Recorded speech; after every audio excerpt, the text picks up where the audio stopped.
To find great capital gains tax deferral options. Not having a clear plan is the enemy. Using a proven tax deferral strategy such as the Deferred Sales Trust, the best way to exit highly appreciated assets, tax deferred, so you can create, preserve, and grow your wealth. I'm your co-host, Pearson York, filling in for Brett Swarts. Each episode, I'm joined by some of the best wealth, business, leadership, and real estate individuals in the world to share ideas, deal stories, and inspiration. So together we can make complex tax deferral strategies simple and passive income plans achievable. Make sure to hit the like button, the subscribe button, and notification bell for the YouTube algorithm. We're streaming on Facebook as well. And I'm really excited about our next guest. We were chatting a little bit before the show, and it's a very creative story and how he got to where he is. I'll let him tell the bulk of it, but started off in the media space and then transferred now into more of the personal finance family office space. And so we're going to hear an awesome story and get some great value out of Joseph DiSanto. How you doing, Joe? Hey, good, Pierce. How are you, man? Thanks for having me on. Doing well. So, Joe, Awesome. Tell us a little bit about your story. How'd you get to where you are? Yeah, let's see. Well, I was born in Providence, Rhode Island, in 1975. So I right now what I'm doing, as I mentioned to you, is and you kind of coined it well, is that I'm somewhat performing a bit of a family office service for my clients. I'm what I generally would say I'm a fractional CFO and business manager. And I essentially manage the funds and act in a CFO capacity for various small businesses, anywhere from 5 to 30 employees, and also higher income individuals. And often the individuals are the owners of those businesses. But it's funny, the way I got into this, this was never my particular life plan. I was crazy enough to say a photography major in college, and I pursued basically the arts.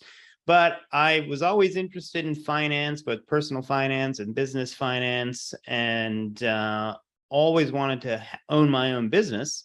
That was always part of my plan. Like, as soon as I could own a business and buy real estate, that's what I was going to be doing. And I basically found a business that, married my business interests, of course, and also my photography and media interests, and ended up opening a post-production company in Los Angeles way back in 2006, and grew that with my partners over about 15 years, up to 35 or so employees on average. Though in some years when we were doing bigger projects, we had up to about 60 employees at one point. And it ended up being very successful. And I loved it. And I enjoyed being in the creative world. I kind of learned early on that my actual creative talents in terms being able to do great design and this and that were a little bit limited. Once you get into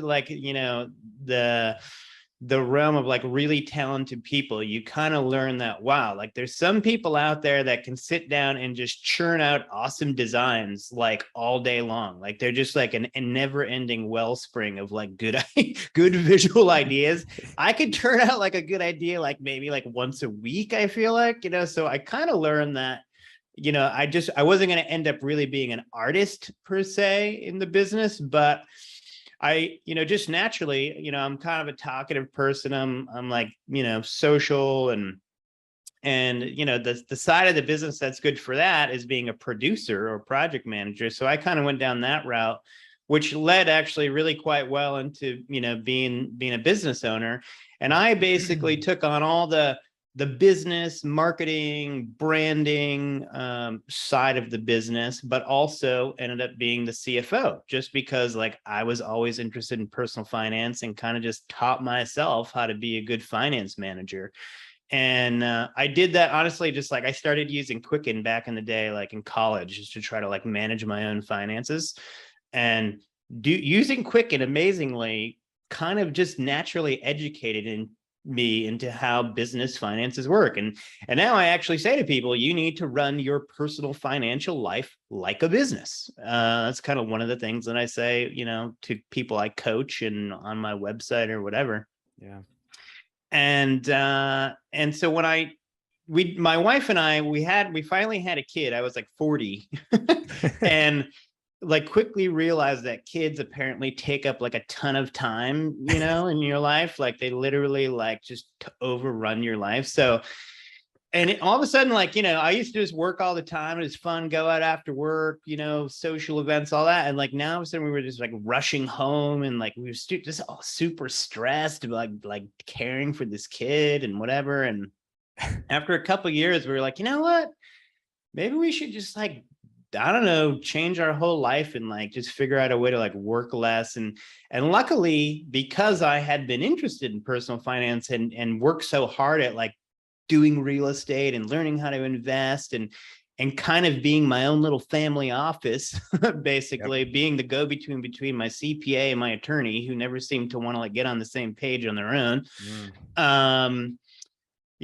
We'd saved a lot of money and we put ourselves in a position to like have good, some passive income and possibly make this change of like working less. So we what I affectionately say now is we retreated to cheaper ground. We moved to Florida, like reduced our kind of overhead and got ourselves into a place where I could work part-time and, have a nice life, work part-time and have other income from our real estate and stuff like that. Sweet. And that's what we did. So I kind of call myself semi-retired now, in that we couldn't live the kind of lifestyle we would want on our current passive income, because we still have, investments brewing for future use. But with our existing passive income and a part-time effort, we can live a nice lifestyle that, we want. That includes all the things we want to do, travel, whatever, blah, blah, blah. And now we can do that. Like, our last 3 summers, we've traveled for 6 to 7 weeks, Awesome. Each summer. Like, actually, we kind of wanted to travel a lot more, but because we're like newbies at kids, and we literally were like surprised, like what it was going to take. We were like, did not calculate that once the kids started school, we couldn't really just travel at our leisure, Some people do that with their kids, like world traveling, and they go on RVs for years at a time. I would never want to be in an RV like with my kid permanently. So we don't travel throughout the school year, but we've been able to live like a more, chill life. So naturally, when I left, as I said, like my partners, they weren't psyched about me leaving, but ultimately they were supportive. They kind of cashed me out.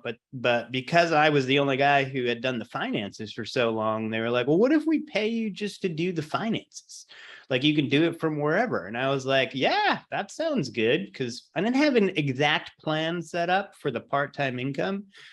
And that just kicked off this new thing. Like I started telling other friends that own businesses that I was doing that. And they were like, wow, you're doing that now? Like, will you do that for me? Because we really need someone. And I started to see that like businesses that, one, like don't have a partner that's good at finance or is like the business side, and 2, aren't big enough to afford like a CFO, like a full-time CFO.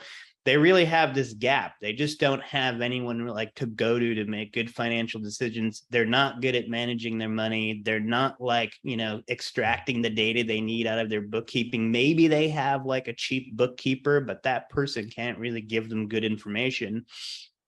And they also don't know how to do long-term planning for their own financial future. They don't know how to use real estate to their benefit. They don't know like, how to invest well. Like they're good at doing design, like they're like high level creative people working super hard, making great money, but they're not like making the most of the money they're making. So I also started to see that, as the business owners of these businesses I was helping, they as people just, needed help with their personal finances. So I kind of extended it, what I'm doing for them into their whole personal finances. And like, I manage all like their personal finances. I'm not a licensed financial advisor, CPA or attorney. So there's limits to, the information I can give them, but I basically guide them through the best moves to make, at least in my experience. And then I kind of act as like a go-between, honestly, between like an attorney and a CPA and, a financial advisor, and give them the unbiased, like third-party opinion. And, a la, as you said, sort of a bit of a financial office operation for them. Awesome. incredible story. You know, I love the fact that the kid kind of threw a wrench into your Yeah, your just totally mucked up the situation. I have 3, so I know exactly Wow. what you're talking about, you know, and it's just like, you know, you don't account for things all of a sudden, you know, like 24-hour surveillance was like completely blew my mind. I was like, wait, so like every minute of the day, either we have to be looking at this thing or paying somebody to look at it. yeah, no, it's Crazy. it's nuts. They'll throw a wrench big time into the plan. So I mean, I love how you guys were going out and, you know, figuring out how to spend more time with the family. Like that's shouldn't be working 24/7. But so I want to dive into some of the stuff that you said. So and real quick, just before we go, what do you think is like 1 or 2 strengths or spiritual gifts that you have that have led you to be successful? Well, you know, I was both blessed and burdened with being like OCD-ish, basically. So I've put that to my to really good use in my life. Like once I get hooked on to like something like an idea, a project, a plan, like I almost just can't stop until it's completed. And you know that can be a burden at sometimes. Yeah. But actually in the sense of productivity, it's actually pretty awesome. So I was really good at like getting ideas started, getting stuff off the ground. I'm super self-motivated. Like I like actually both building things physically, like worked on building out both of the buildings we bought for our business. I did all the designs myself. I sat in and even did a lot of like the superintendent stuff, manage lots of subs. Like I know how to build stuff, but I also like to like model things out in spreadsheets and like make sure the plan's going to work and try to figure it all out. And it's funny, like I have these courses now on my website of all my and there's kind of 3 courses, and they encompass my methodologies of how I've gone about like, you know, finding success doing things. And it's like all these spreadsheets that I made for myself that were very handy and like helped me model out my ideas and plans. Like I sell them in my courses now. I'm like, wow, these things are pretty handy. Like maybe somebody else could actually, you know, take advantage of this stuff. So it's I guess like my, you know, detail orientation, a little bit obsessiveness, and like, you know, I'm relatively creative. I've been called a creative soul in the past versus like someone who like makes their living just actually being creative solely. So it's been a good mix for me. Yeah, absolutely. Well, it sounds like it's a lethal combination there when you're productive and creative. Like it's hard to find someone who can actually bring their own visions to life. Oh, well, thanks. Appreciate it. That's a good trait to have. All right, so let's dive into this then. What's the number 1 secret to managing your finances effectively? As silly as it sounds, I think the linchpin is bookkeeping. It's as simple as that. Now, obviously, well, actually, I shouldn't say it's as simple as that, but it's like the fundamental thing that you need to do to like have all the information you need to like make a good plan. And like I always say to people, I think I mentioned this already, you know, you should treat your personal finances like a business. And when I say that, you know, think about it. It's like if you had a business or you're talking to your friend who had a business and you were like asking them like, you know, about how do you manage the finances, whatever. And they were like, oh, you know, we don't do bookkeeping or anything for the business. It's like too boring. So I don't really know how we do as a business exactly, but I know I enjoy it, you know. And I don't know that I don't always get a paycheck. I know that. I'm not really sure why, but sometimes I do, sometimes I don't. Well, that would just be ridiculous, right? You'd be like, how do you run your business and not actually like know how much money you make, how much you spend, how much profit you're making? Like what's good revenue? What's revenue maybe you should cut loose because it's not profitable? All the important questions.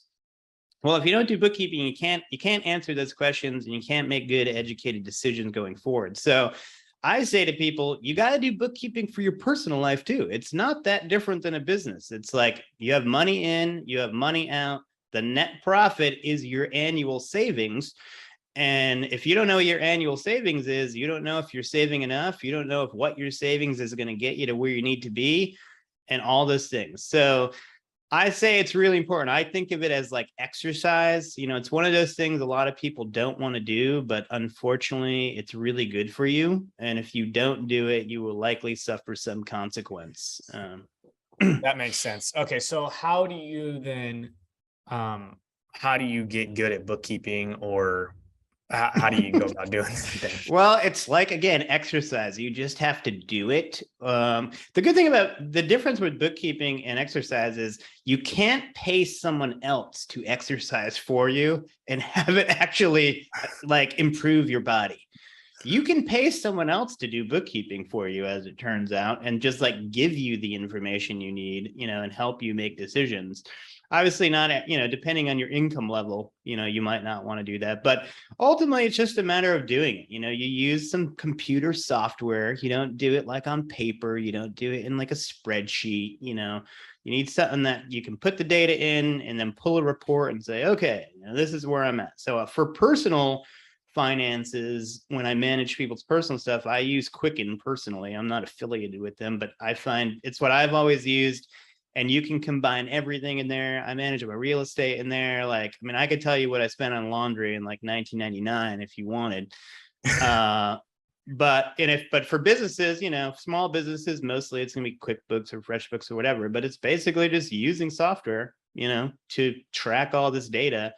And then, of course, you know, the tracking itself is tedious, you know, for most, but it's the information you get from it that is just so important, you know.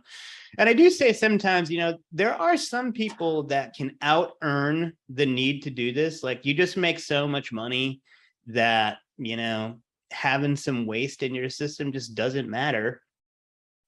That's pretty rare, in my opinion, number one. Number two, if you do it, you're gonna save more than you would have otherwise, no question about it. And number three, what I've learned is you'd be surprised, no matter how much money you make, you can find ways to spend it all. You know, That's you the could truth. you could be making $1 million a year and still be losing money every year because you got 16 boats and 4 ski-doos and 5 houses and what have you.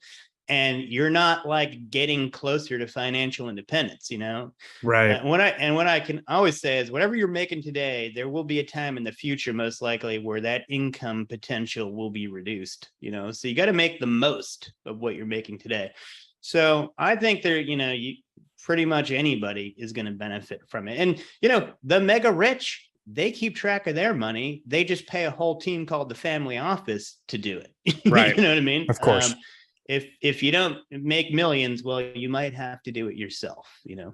Gotcha. Or you could not and suffer the consequences And stay and stagnant, right? And exactly. don't move. Interesting. Okay.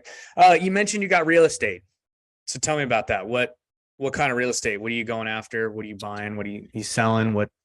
Yeah, so I just you know, I was always wanted to own my own house, so I started there. You know, some people say your house is not a real estate investment. I think that's wrong. All of mine I've treated as, and they've all paid off really well. But after buying my first house, I just was like, you know, I could see the benefits of being able to borrow out of it. I borrowed out of my house to start the business, all these things. So I'm like, I think I'm going to stick to real estate for my investing more so than the markets. So we started buying single family rentals, my wife and I. I think we've transacted and owned about 16 properties over the last, I don't know, 15 years. 2 of those were commercial buildings for our business, you know, like much like buying your own house, which I, you know, think is a great thing to do. When we were renting for our business, we needed to get a new, bigger space. And I went looking out, you know, for space. And most of the time I kind of quickly learned like, oh, you rent a space for your business and it's like unfinished and you have to like spend all this money to like build it out. And obviously that, you know, makes me sound naive at the time. I guess I was. And, you know, I was saying to these guys, like, so like, are they going to pay for to build it out? Cause I can't use it like this. And they're like, no, man, you have to pay for it. I'm like, well, why would I spend $1 million, you know, gussying up someone else's building? And they're like, I don't know. That's kind of what, you know, people do most of the time. And I'm like, I think I'm just going to buy my own building and I'm going to renovate it and I'm going to capture all the value of that. So that's what we did. And we ended up doing it twice. And it's kind of like buying your residence, but for your business, and, much like with first-time home ownership, where you have ability to get into lower down payments and this, that, and the other, if you own your business, the small SBA offers you some attractive lending options for getting into commercial property and stuff like that, if you're going to use it. So we kind of added those to the pile of the real estate that we owned. And that really paid off significantly for us. I mean, I'm the beneficiary of a bull real estate market, no question about it. But I started buying stuff in 2004. So I went through, the Great Recession, but I lived in my house. It didn't bother me. I kept getting my rents. Luckily, it didn't really cause an issue. So I think real estate ultimately, provides a better return at lower risk, than the market. So, yeah. But recently, I will say that we were about, I focused a little bit more on asset allocation in the last couple of years, and trying to figure out the best setup for that, especially as I'm trying to generate more income. And we were about 75% in real estate, really, of our total net worth. So I wanted to trim that back. Yeah. And I kind of started selling some properties because the market was so hot. And it's funny that you guys do, the capital gains. I wish I had ended up on the show probably, a year ago, but managed to we did a cost segregation study on our building, which kind of helped me out in the capital gains department, which was good. And I kind of started holding that cash, thinking that the market was going to come down. I was holding it though in 2021 as the market kept going up. So I'm like, God. But obviously we hit 2022 and all those gains sort of evaporated. So I've been putting some of that real estate equity they had back into the markets. So hopefully that'll work out in the long run. And then I also decided the single family rental thing, I did good on the appreciation front, but the cash flow is very hit or miss in reality. And it's not very scalable, as most people who know real estate know.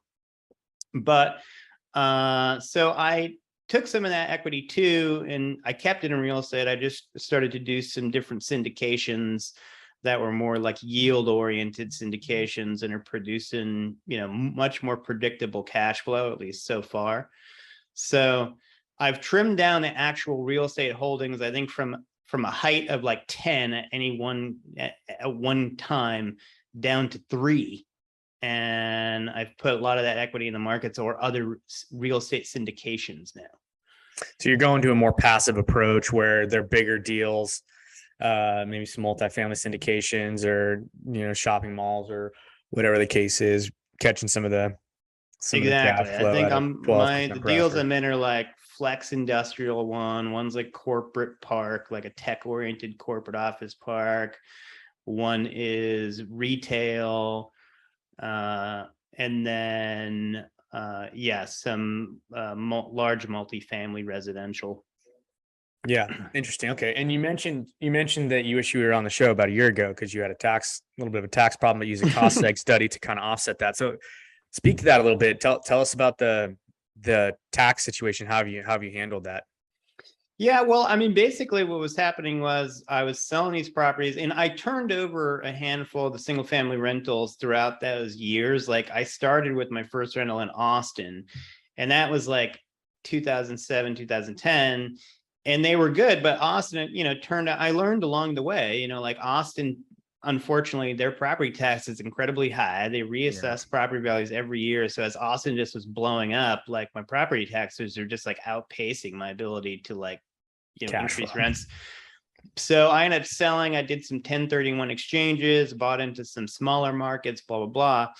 But then I wanted to sell and not do the exchanges. I wanted to pocket the cash. And so again, I would always do my own research and try to figure out what can I learn? I read books about taxes, whatever. And then I go to my CPA and I'm like, what do you think about this? And then usually I go, why didn't you bring this up? You're the CPA. I look at CPAs almost like doctors. If it's your health, you're having a health problem, you go to the doctor and they just tell you something and you're like, well, I could just take that, or maybe I should go get a second opinion just in case, because what if they're wrong? I mean, they're just a human being after all. And that's kind of how CPAs are. They're just humans, and they're drowning in tax returns. So, you got to be a squeaky wheel, I find, but I do like my CPA. Definitely. So I kind of like learned about the cost seg study and how I could go back. I didn't know about it when we bought the building, but I was like, oh, I can go back and recapture a whole bunch of bonus depreciation, and it was a pretty sizable deal on our last building. So we went back and captured a bunch of bonus depreciation, and I could obviously use some of that depreciation to offset other real estate activity, because it doesn't offset my personal income, obviously. But it does offset other real estate activity. So I was able to, address some of the capital gains stuff that way. And it was, I was happy with it. I'm sure there's other strategies, what you mentioned that you guys do. That was news to me. I don't know what those kinds of trusts are. So I was eager to learn, actually. Yeah. Well, that's a good segue in. So, that is kind of like our main niche is what we do is we do, at its core, it's a seller carryback, IRC code 453, partner with a business trust. And basically what we're doing is we're selling an asset, any asset. It could be a business, it could be stock, it could be real estate, it could be a primary home, it could be art. One of your creative designers over there, right, paints a picture of Picasso, or something like that. And yeah, one of my clients has a lot of art, actually, so this would be valuable information for him. Yeah. So essentially what ends up happening is right, you line up your buyer, you sell the asset. You have to have a liquidity event, right? You got to sell something. Mm-hmm. So you sell it, right? If it's highly appreciated, what ends up happening is you sell it to this trust first. Let's say we'll just use super easy numbers, right? Let's say you bought your building for $1 million, right? And you're going to sell it for $5 million. You got a $4 million gain. So you sell your asset to the trust for $5 million. They turn around, they sell it to the ultimate buyer for $5 million. And then the buyer funds the trust with cash or financing, however they're going to do it. We don't actually care immediately. And then they take title, right, of the property, and dust settles. We're left with the cash. And then we turn around and write you a note for that $4 million, right, after we pay off the debt at a certain percentage return. Typically, they're structured between 6 to 8%, depending upon your risk tolerance and all that kind of stuff, net of all the fees and stuff like that. And then you can basically kind of direct those funds to be reinvested in whatever you want. So you can say, okay, like I want to invest 20% into liquid grade securities. I want to invest, 5% into Bitcoin. I want to invest, 30% in, this real estate syndication deal. And, I want to keep 40% in cash for whatever, maybe some bonds or something. I don't know, whatever you want. It doesn't matter. Sure. And it's super flexible. So you can call us up and be like, hey, you know what? I found this fantastic real estate deal. Let's go into it. So wait, who is the beneficiary of the trust? So the beneficiary are you guys. And as the trust itself is an unrelated third-party trustee that owes you a note. So you're the note holder. And so with that means that you can start receiving like cash, like distributions if you want, payments, or you can let it compound, or you can say, hey, I want to invest in this business or whatever. So, and then if you were to, when you pass, right, your kids can step in. Got it. So you can kind of use the trust almost as a little bit of a bank in a way, I guess you might say. You don't have the money in your bank account, but you have control of the funds within the trust to do various things with. Okay, so yeah, I would say this is not legally like how it is, but it's like conceptually, right? It's almost like you 1031 into a self-directed IRA. Got it. Okay. So now you're able to take those funds and go, but the difference is that you're able to like pull those funds when you want. You can take, interest earned. So like on a property that you are, let's say you're Airbnb in it for like, and you're making 125 grand, right? And it's a $5 million property. $1 million on it. If you turn around, right, and you sell that asset and you pay off all the debt, you put that $4 million in the bank at an 8% preferred rate of return, you're going to make $320,000 a year just on the interest alone. Mm-hmm. So you could take that 320, over 12 months, you could take it over 6 months, you could take it, you could leave it in there, you could take 100 of it. It doesn't matter. You can do whatever you want. So like a good story is, we had a gentleman who sold a business, he deferred about $600,000 in tax, sold the business for about $2.6 million. He turned around and he put that into a real estate development deal in Tennessee, building 72 units. That's what he wanted. And he put some of it into some securities. But you don't have time constraints like you do with a 1031. You don't have like kind constraints like you do with a 1031. So you could sell and just basically hold in cash until you find the right deal. So to make the 1031 analogy, which is a good one, the trust ends up kind of like being the new property you're going into. But instead of it being just an actual like-kind property, that it's like the trust is a more flexible holding tank. So you don't have to actually pay tax on the gains, but you do have to kind of keep it in the trust and reinvest it in other things from the trust. Yeah, it's pretty cool. Invested in everything that you would invest it in from your personal finances. Right. Yeah. Right. There's no restrictions on that. The restrictions are you can't use it to buy personal stuff. Right. So you can't use it to buy a personal home or a primary residence that you're going to be living in and using, or a Ferrari or a boat. Now, if you can come up with a creative solution as to say, you know what, I'm going to buy 3 Ferraris and those Ferraris we're going to rent out on Turo. Right. Now you got a business. Sure. Now, right, you can justify it. Or, hey, I'm going to actually do chartering services with this new big boat that I'm going to buy. Right. Or this airplane or whatever it is. Right. Like, you can justify it with legit like business revenue. Right.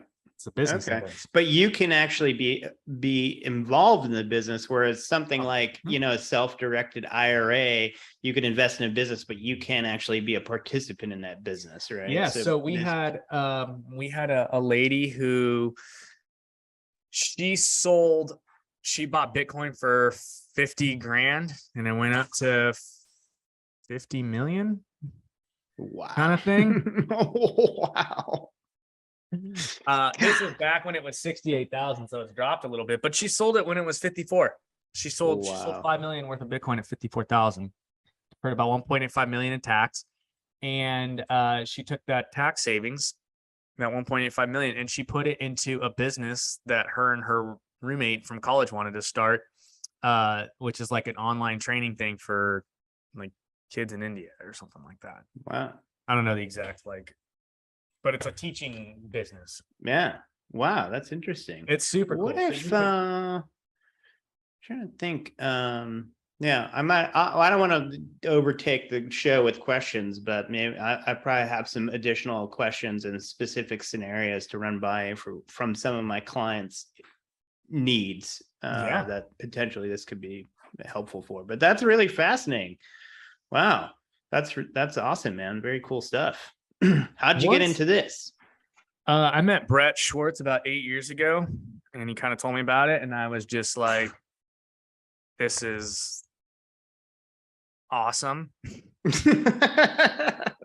So once you get it right, it changes the way you look at every investment. Because if I know I don't have to worry about paying the tax on this thing, then I'm not gonna worry about having to go find an up leg on a 1031 or having to do a traditional carryback or a charitable trust. Like, I just know, like, look, I can defer all the tax on this, and then I can use all those proceeds to reinvest. And honestly, I wish I knew it when we sold our first building. Yeah, we had a pretty big capital gain, and I wanted to 1031 it. I would have, because I knew we were going to buy another building. But I just, like finding the right building takes time, like if you're going to use it yourself, right? So I couldn't find one in time. And basically we all had to take the capital gains tax hit. I mean, it still worked out because we made a lot of money we pocketed half, we put the other half into down payment for the new building, and it was a win all around. But if I could have done that, God, I probably would have saved hundreds of thousands of dollars in taxes that we all ended up personally paying from the sale. That's too bad. Yeah. Actually, I'm 8 years too late in meeting you, as it turns out. Yes. No, that's all right. You can keep it for the future. So yeah, I'm sure it'll come in handy for sure. And honestly, like, knowing these things is kind of like what I try to provide. Now, am I the most educated and whatever? Absolutely not. Most people that know me and that I work with, they know I've gathered just this info from my own knowledge, research, interest, or whatever. But there's always stuff to learn, and like pretty much, I'm like Cliff Notes for them on anything finance related. If I've read it and I get it, like I pass that information on to my clients. And this is like a perfect example of something that none of them would ever know. No. And will inevitably probably come in handy and save them a bunch of money. For sure. So, and that kind of goes back to your CPA story, right? Where you kind of go, I can't tell you how many times I've heard like, oh, well, why doesn't my CPA know about this? Right. And it's like, well, honestly, like, these are big, like, events that are relatively rare. And they're not tax strategists. They're CPAs. They put numbers on the spreadsheet and then they submit it to the government. Yeah, that's what like your general practitioner at the doctor doesn't know like that you have a heart valve problem because they're not heart specialists. Right. Like they're not that educated in hearts. They're educated in basic stuff. Yeah. And I would say, like, most CPAs, if they're making their firm's living on tax returns, you have to do a boatload of tax returns to make decent money, right? So like my CPA, I think they do over 1,000 tax returns a year at least. Imagine trying to get through all those tax returns and then also give like personal service, understands everybody's individual tax needs, knows some niche stuff, get there in time. It just doesn't happen. Like it just doesn't happen with, your regular CPA. So you got to be your own advocate when it comes to your finances. You know what I mean? Yep. You really do. So that's what I'm doing. I'm trying to be that advocate for my clients as best as I can. Yeah. Interesting. Cool. All right. Well, Joe, we're running out of time here. So where can people find you? You go to my website, playlouder.com. My slogan is work smarter, plan better, play louder, work hard and then try to have some fun in life. And a lot of what the information I give to my clients is ultimately there for free amongst my many blog articles that I've written. But that takes a lot of time to read. So if you want condensed versions I kind of have 3 pillars. It's like small business, personal finance, and investing. If you want sort of a condensed or more curated track, I have some courses there that you can buy that sort of drill down on the most important stuff. So you can check those out. And then, inevitably, if you're like, I just don't want to do it, I need someone to do it for me, you can hit me up via email. Awesome. Okay. So playlouder.com. That's it. Awesome. And you guys can find out more about the Deferred Sales Trust by going to capitalgainstaxsolutions.com. We also have a mastermind every Friday, 10 a.m. Pacific, 1 p.m. Eastern that you can come to, bring your questions, bring your CPAs and your tax attorneys. Hopefully they'll meet there and they'll talk there. Right. Yeah. I will send my CPA that info. Yeah. And get on there and learn how to do this and what it can be used for, what it can't be used for, and all that good stuff. So that's capitalgainstaxsolutions.com, and make sure to sign up for the mastermind. Joe, any parting words? I guess my parting words is don't wait to start planning for your future. It's coming and you need to be prepared. Awesome. Yeah. Start now, right? Start now. So, all right, cool. All right. Well, thanks, Joe, for coming on. Really appreciate it and all the value you got. Thanks, everybody, for listening to another episode of the Capital Gains Tax Solutions Podcast, where, as always, we believe most high net worth individuals and those who help them struggle with clarifying capital gains tax deferral options, not having clear plans the enemy, using a proven tax deferral strategy such as the Deferred Sales Trust, the best way to exit highly appreciated assets, tax deferreds you create, preserve, and grow your wealth.